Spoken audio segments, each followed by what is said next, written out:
Bible एक वर्ष में। नमस्कार, आप सबका बाइबल एक वर्ष में स्वागत है। आप सब ने जो कदम उठाया है प्रभु के वचन सुनने के लिए, यह हमारे जीवन के अंधेरों को दूर करेंगे और हमें प्रभु के प्रकाश में चलाएंगे। आज हम प्रेरित चरित्र का अध्याय 5, नहमीया के ग्रंथ का अध्याय 10, दूसरे इतिहास ग्रंथ का अध्याय 22 और प्रज्ञा ग्रंथ का अध्याय 10 सुनेंगे। प्रभु का वचन सुनने से पहले आइए हम ईश्वर से प्रार्थना करें। हे प्रभु, हम आपका वचन सुनने वाले हैं। हमारे मन की आंखें खोलें और हमें आध्यात्मिक प्रज्ञा दें ताकि हम आपको जान सकें और आपके वचन के अनुसार अपना जीवन जिए। यह हम मांगते हैं आपसे प्रभु यीशु के नाम, आमीन।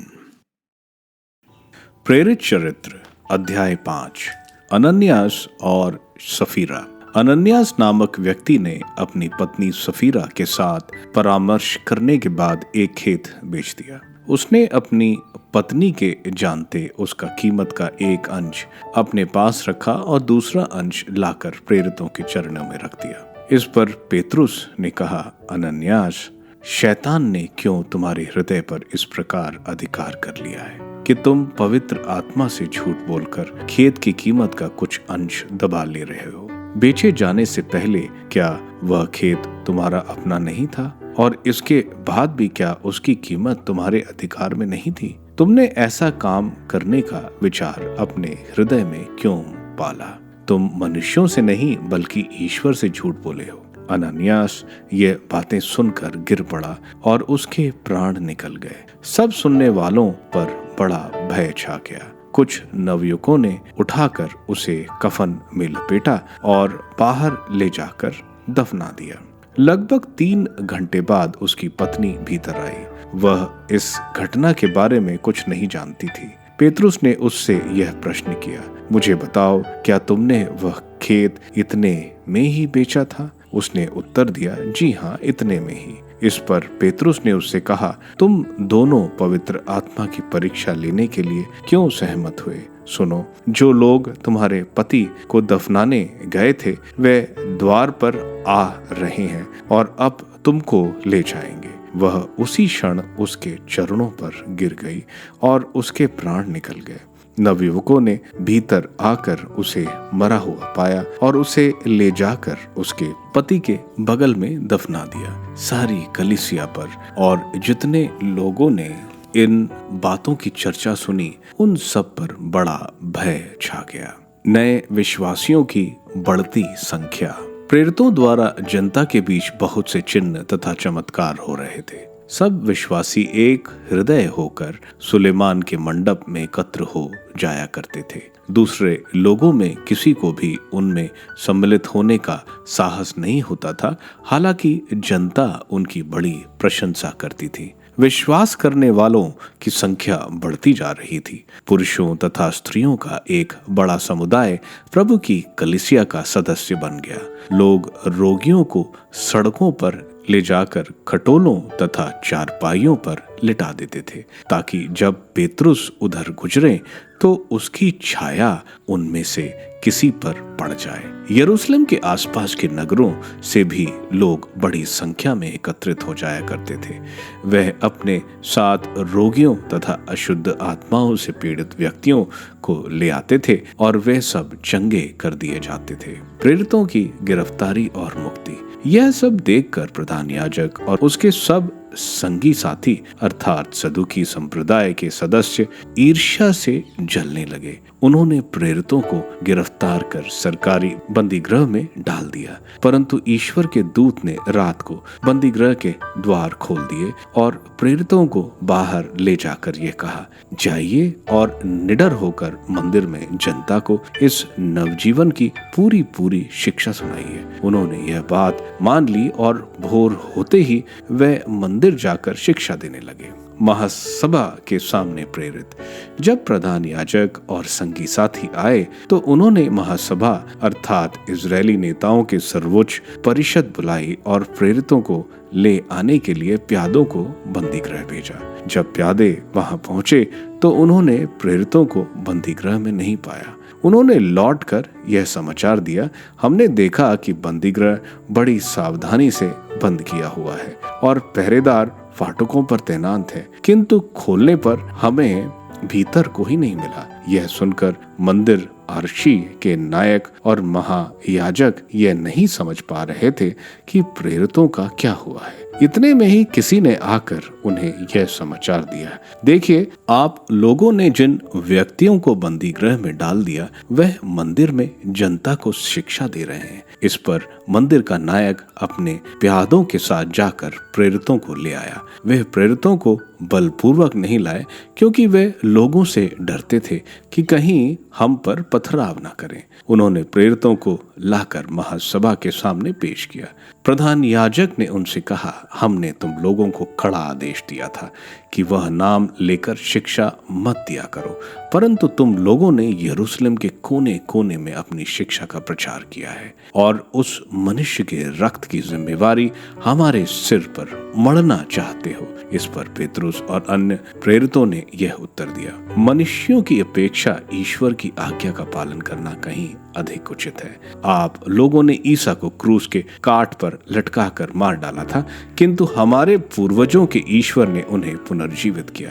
ईश्वर ने उन्हें शासक तथा मुक्तिदाता का उच्च पद देकर अपने दाहिने बिठा दिया है, जिससे वह उनके द्वारा इज़राइल को पश्चाताप और पाप क्षमा प्रदान करे। इन बातों के साक्षी हम हैं और पवित्र आत्मा भी, जिसे ईश्वर ने उन लोगों को प्रदान किया है जो उसका आज्ञा पालन करते हैं। यह सुनकर वे अत्यंत क्रुद्ध हो उठे और उन्होंने प्रेरितों को मार डालने का निश्चय किया। गमेलियल का हस्तक्षेप। उस समय गमेलियल नामक फरीसी, जो संहिता का शास्त्री और सारी जनता में सम्मानित था, महासभा में उठ खड़ा हुआ। उसने प्रेरितों को थोड़ी देर के लिए बाहर ले जाने का आदेश दिया और महासभा के सदस्यों से यह कहा, इजरायली भाइयों, आप सावधानी से विचार करें कि इन लोगों के साथ क्या करने जा रहे हैं। कुछ समय पहले थेउदस प्रकट हुआ। वह दावा करता था कि मैं भी कुछ हूँ और लगभग 400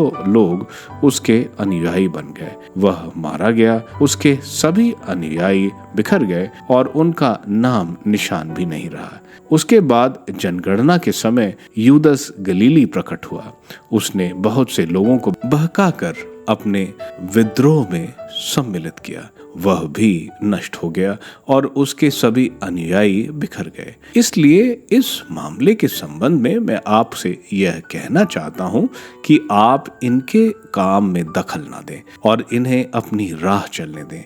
यदि यह योजना या आंदोलन मनुष्यों का है तो यह अपने आप नष्ट हो जाएगा, परंतु यदि यह ईश्वर का है तो आप इन्हें नहीं मिटा सकेंगे और ईश्वर के विरोधी प्रमाणित होंगे। वह उसकी बात मान गए। उन्होंने प्रेरितों को बुला भेजा, उन्हें कोड़े लगवाए और यह कड़ा आदेश देकर छोड़ दिया कि तुम लोग ईसा का नाम लेकर उपदेश मत दिया करो। प्रेरित इसलिए आनंदित होकर महासभा के भवन से निकले कि वे ईसा के नाम के कारण अपमानित होने योग्य समझे गए।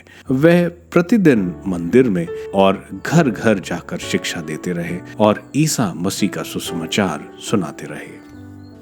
नहम्याह का ग्रंथ अध्याय 10। नई प्रतिज्ञा। इन सभी बातों को ध्यान में रखते हुए हमने एक नई प्रतिज्ञा लिपिबंद करने का निश्चय किया। हमारे नेता, हमारे लेवी और हमारे याजक उस पर अपनी मुहर लगाएंगे। निम्नलिखित लोगों ने उस पर अपनी अपनी मुहर लगाई। हकल्याह के पुत्र राज्यपाल नहम्याह ने, फिर सदकिय्याह, सराया, अजर्याह, यिर्मयाह, परशूर, अमर्याह, मल्किय्याह, हतूश, शबन्याह, मलूक, हारीम, मरमोत, ओबादा, डैनियल, गिनतोन, बारूक, मशलूम, अबिया, मियामीन, मज्जिया, बिगलिया और शमाया ने। ये याजक थे। लेवियों में अजन्याह के पुत्र यीशुआ ने, हेनादाद के वंश बिनुआ और कदीमेल ने फिर उनके भाई बंधुओं शबन्या, होदिया, कलीटा, पलाया, हनान, मीका, रहोब,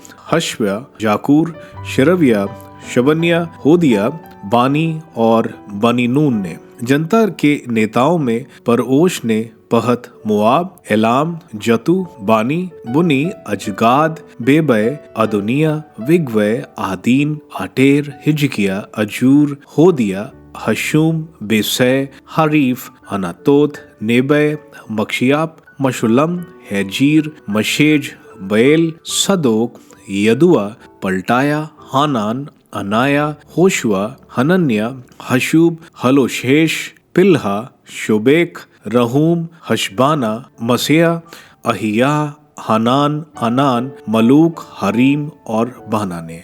अन्य लोगों ने अपने भाई बंधुओं और कुलीनों का अनुकरण किया, अर्थात याजकों, लेवियों, द्वारपालों, गायकों, मंदिर के सेवकों और उन सभी ने जिन्होंने ईश्वर की संहिता का पालन करने के उद्देश्य से अपने आप को देश के अन्य जातियों से अलग रखा था। और उनकी पत्नियां, पुत्र, पुत्रियां सभी ने जो समझ सकते थे। हम शपथ पूर्वक प्रतिज्ञा करते हैं, हम ईश्वर के सेवक द्वारा दी हुई ईश्वर की संहिता के अनुसार चलेंगे और उस संहिता की सब आज्ञाओं, नियमों और आदेशों का सावधानी के साथ पालन करेंगे। हमें जो ऐसा ना करे वह अभिशप्त हो। हम अपनी पुत्रियों का विवाह देश के विजातीय वर्गों में नहीं करेंगे और अपने पुत्रों के लिए उनकी कन्याएं स्वीकार नहीं करेंगे। यदि देश के लोग विश्राम दिवस पर लेन देन के लिए सामान और विभिन्न तरह के अनाज लाएंगे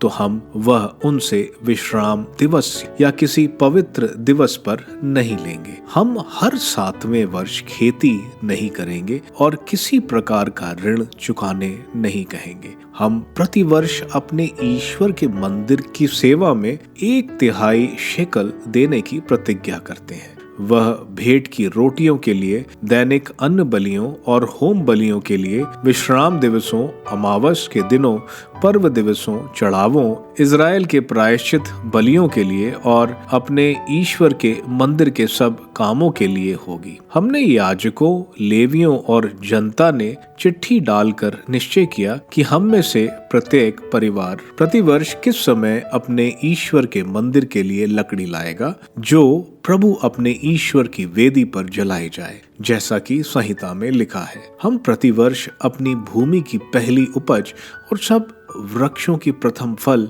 अपने प्रभु के मंदिर को अर्पित करेंगे। हम अपने पहलौठे पुत्र और सब पहलौठे बच्चे, बछड़े और भेड़ें ईश्वर के मंदिर और उसमें सेवा करने वाले याजकों को अर्पित करेंगे, जैसा कि संहिता में लिखा है। हम अपने मैदे का, सब वृक्षों के फलों का, अंगूरी और तेल का प्रथम फल याजकों के लिए चंदे के रूप में अपने ईश्वर के मंदिर के भंडारों में रखेंगे और लेवियों को अपनी फसलों का दशांश देंगे। लेवी अपना वह दशांश उन नगरों में लेंगे जहां हम काम करते हैं। जब लेवी अपना दशांश लेंगे तो उस समय एक हारून वंशी याजक उनके साथ रहेगा। लेवी अपने दशांश का 10वां भाग हमारे ईश्वर के मंदिर के लिए लेंगे और उसे खजाने में रखेंगे। इजरायली और लेवी अन्य अंगूरी और तेल का चढ़ावा वहां दिया करेंगे, जहां पवित्र पात्र, सेवा करने वाले याजक, द्वारपाल और गायक रहते हैं।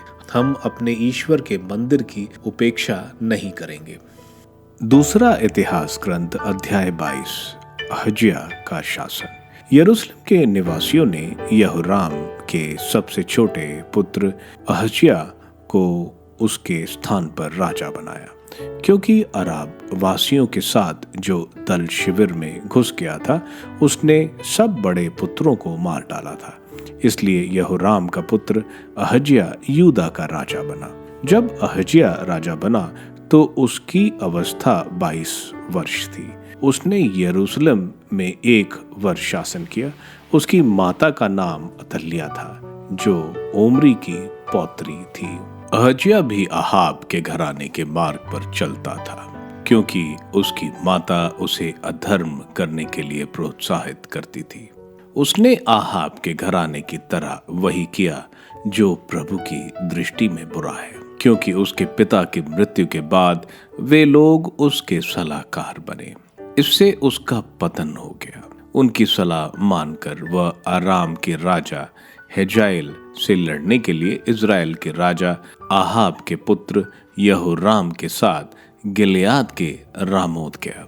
अरामियों ने यहोराम को घायल कर दिया और वह अपने उन घावों का उपचार कराने यिज्रेल लौट गया, जो अराम के राजा हेजेल से लड़ते समय उसे रामोत में लगे थे। तब यूदा के राजा यहोराम का पुत्र अहज्याह यिज्रेल में पड़े आहाब के पुत्र यहोराम को देखने गया, क्योंकि वह वहां बीमार पड़ा था। किंतु ईश्वर के विधान से अहज्याह का पतन इसलिए हुआ कि वह यहोराम से मिलने गया। जब वह उसके पास पहुंचा तो वह यहोराम के साथ निमशी के पुत्र येहू से मिलने गया। प्रभु ने आहाब के घराने का विनाश करने के लिए येहू का राजा के रूप में अभिषेक किया था। जब येहू आहाब के घराने को दंड दे रहा था तो वह यूदा के नेताओं और अहज्याह की सेवा में लगे अहज्याह के भाइयों के पुत्रों से मिला और उन्हें भी मार डाला। इसके बाद उसने अहज्याह की खोज करवाई। जब अहज्याह समरिया में छिप रहा था तो वह पकड़ा गया। वह येहू के पास लाया गया और उसने उसे मरवा डाला, लेकिन वह दफनाया गया, क्योंकि वे कहते थे कि यह उस यहोशाफात का पुत्र है जो सारे हृदय से ईश्वर को खोजता था। अहज्याह के घराने में कोई ऐसा व्यक्ति नहीं था जिसमें शासन करने का सामर्थ्य हो। राजमाता अतल्याह। जब अहज्याह की माता अतल्याह ने देखा कि उसका पुत्र मर गया है तो वह यूदा के समस्त राजकुल का विनाश करने लगी।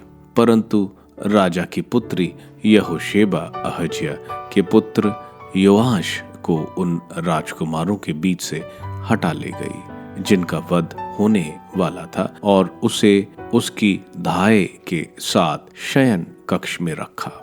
राजा यहोराम की पुत्री और याजक यहोयादा की पत्नी अहज्याह की बहन थी, इसलिए उसने योआश को अतल्याह की दृष्टि से छुपा दिया और वह बच गया। वह 6 वर्ष तक गुप्त रूप से प्रभु के मंदिर में उनके साथ रहा। उस समय अतल्याह देश पर शासन करती थी। प्रज्ञा ग्रंथ अध्याय 10। आदम, काइन और नूह। जब अकेले आदमी मानव संसार के पिता की सृष्टि हुई थी तो प्रज्ञा ने उसकी रक्षा की थी। उसके पतन के बाद उसका उद्धार किया था और उसे समस्त सृष्टि पर शासन करने की शक्ति प्रदान की थी। जब एक अधर्मी मनुष्य अपने क्रोधावेश में उससे विमुख हो गया था तो उसका विनाश हुआ, क्योंकि उसने क्रोध होकर अपने भाई की हत्या की थी। जब उसके कारण पृथ्वी पर जल प्रलय हुआ था तो प्रज्ञा ने फिर उसकी रक्षा की थी और एक भंगूर लकड़ी पर धर्मी को बिठाकर पार कराया था। इब्राहिम। जब सर्वत्र फैली हुई दुष्टता के कारण राष्ट्रों में उलझन पैदा हुई थी तो प्रज्ञा ने धर्मी को पहचान कर उसे ईश्वर की दृष्टि में अनिद्य बनाए रखा और उसे वात्सल्य पर विजय का सामर्थ्य प्रदान किया था। सुदोम और गमोरा। जब अधर्मी नष्ट हो रहे थे और 5 नगरों पर आग बरस रही थी तो प्रज्ञा ने भागने वाले धर्मियों को बचाया था। उन लोगों की दुष्टता के साक्ष्य के रूप में अब तक वहां एक उजाड़ भूमि विद्यमान है जिसमें से धुआं उठता है, जहां वृक्ष अनिश्चित समय तक फल देते हैं और एक अविश्वासी आत्मा की स्मृति में नमक का खंबा खड़ा है। जिन लोगों ने प्रज्ञा की उपेक्षा की थी वे न केवल भलाई पहचानने में असमर्थ हो गए बल्कि उन्होंने आने वाली पीढ़ियों के लिए अपनी मूर्खता का स्मारक छोड़ दिया था, जिससे उनका पाप गुप्त न रहे। किंतु जो प्रज्ञा के अनुयायी बने उसने उन्हें उनके कष्टों से मुक्त किया। याकूब। प्रज्ञा धर्मी को सीधे मार्गों पर ले चली। जब वह अपने भाई के क्रोध से भाग रहा था उसने उसे ईश्वर के राज्य के दर्शन करवाए और पवित्रता का ज्ञान प्रदान किया। उसने उसे उसके कार्य द्वारा संपन्न बनाया और उसके परिश्रम का प्रचुर पुरस्कार दिया। उसने लोभी शोषकों के विरुद्ध उसकी सहायता की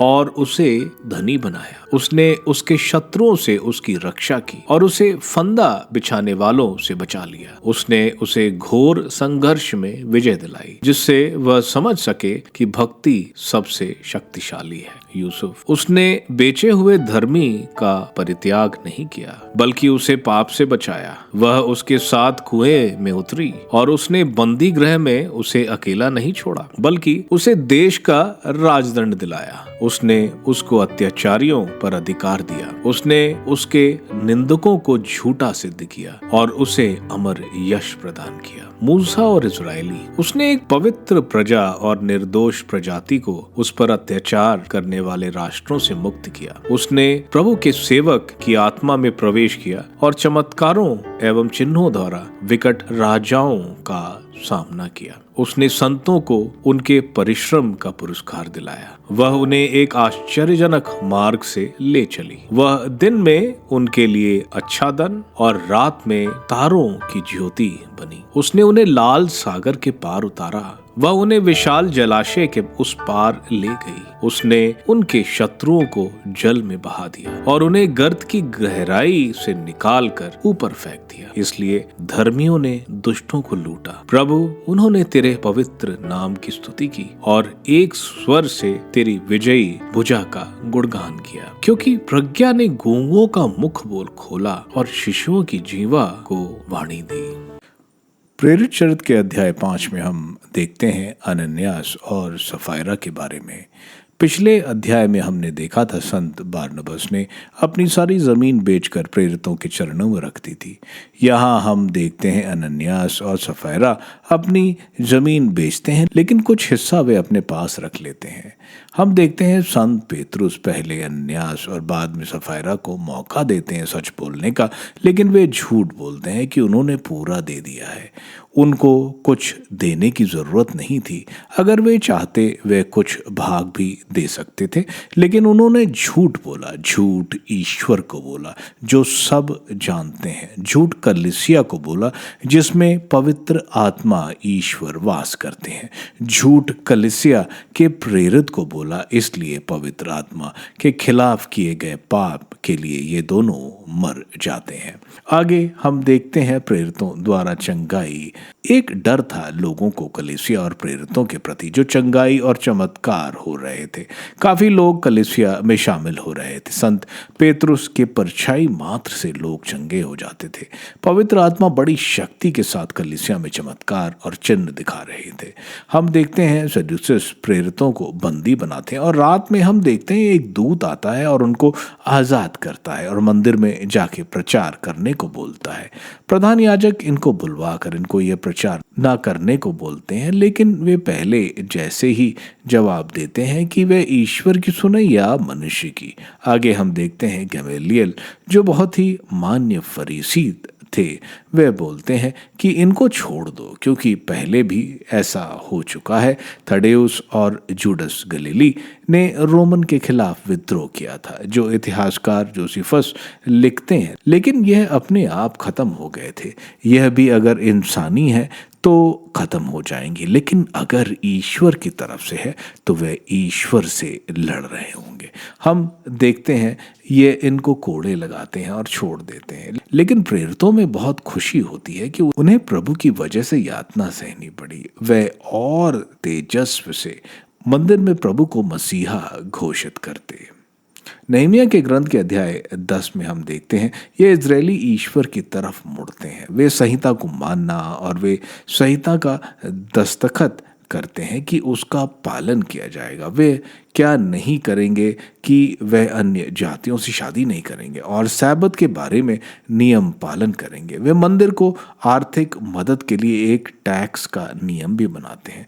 वे प्रतिज्ञा करते हैं कि वे मंदिर का परित्याग नहीं करेंगे और अपनी सारी जिम्मेवारियां निभाएंगे। दूसरे इतिहास ग्रंथ के अध्याय 22 में हम देखते हैं अजाया यूदा का राजा बनता है। वो दुष्ट राजा था। उसकी मृत्यु येहू के हाथ होती है। अजाया की मृत्यु का समाचार सुनकर अथलिया रानी सारे यूदा के उत्तराधिकारियों को मार डालती है, लेकिन एक पुत्र को यहोशीबा, जो यहोयादा जो मंदिर का मुख्य पुरोहित था और उसकी पत्नी थी, उसे बचा लेती है और उसकी परवरिश मंदिर में की जाती है। प्रज्ञा ग्रंथ के अध्याय 10 में हमें आदिकाल में जो हुआ था उसके बारे में बताया जा रहा है, बिना नाम लिए। हमें आदम, केन, नोआ, इब्राहिम के बारे में बताया जा रहा है। मुक्ति के इतिहास को हमें यहाँ बताया जा रहा है। आप सबको धन्यवाद ईश्वर के वचन सुनने के लिए। मैं आपसे विनती करता हूं कि आप बाइबल एक वर्ष में को दूसरों के साथ शेयर करें, क्योंकि प्रभु का वचन स्वयं प्रभु यीशु है। प्रभु को दूसरों को देने वालों को प्रभु की आशीष जरूर मिलेगी। मैं आप सबका बड़ी बेसब्री से कल इंतजार करूंगा। धन्यवाद।